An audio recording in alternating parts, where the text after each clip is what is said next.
One evening, Percy was bringing stone trucks from the harbour.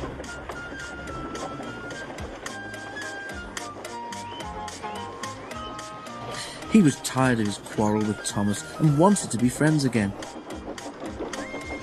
He had had a good day and was feeling extra pleased with himself. He was so busy thinking how he would tell Thomas and Toby about his expert handling of the trucks that he forgot to keep a good lookout.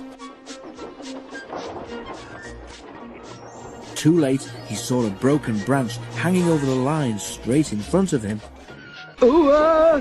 He tried to stop, but it was too late. The branch hit his smoke box, broke away and crashed to the ground. "Ouch!" he exclaimed a moment later. Percy was more startled than hurt, but his front was still sore when they reached the shed.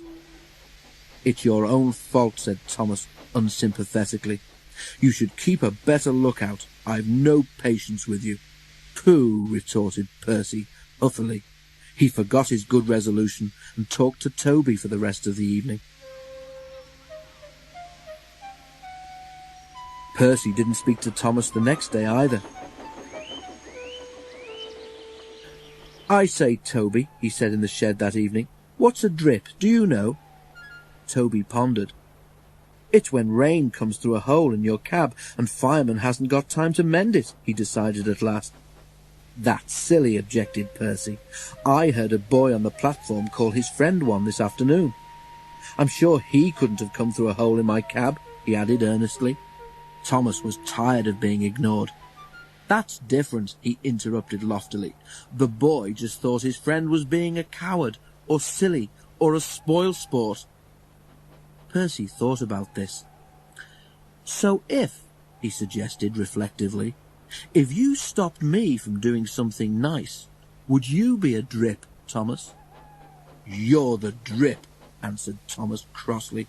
"Now go to sleep like a sensible engine and stop talking nonsense." Percy was offended. Instead of going to sleep, he became even more determined to pay Thomas out. Next day, when Thomas set out along the valley, he was trying to make up for lost time.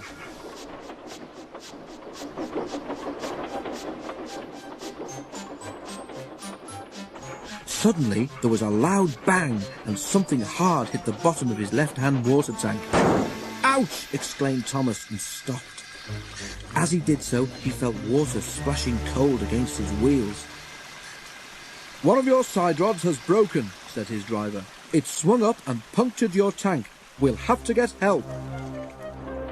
Percy was shunting. The station master came up. "Leave those trucks, please, Percy," he said. "Thomas has got a hole in his water tank. There's water dripping everywhere, and he can't get home on his own." Percy was still cross with Thomas. "I won't go," he said. "Thomas called me a drip.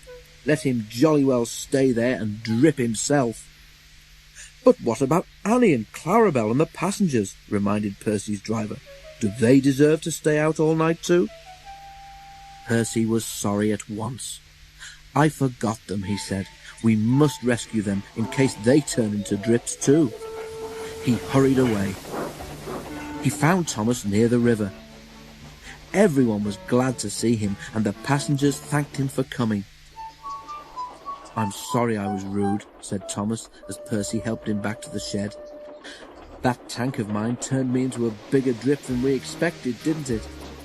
Can we be friends again, please?" Percy was delighted to agree.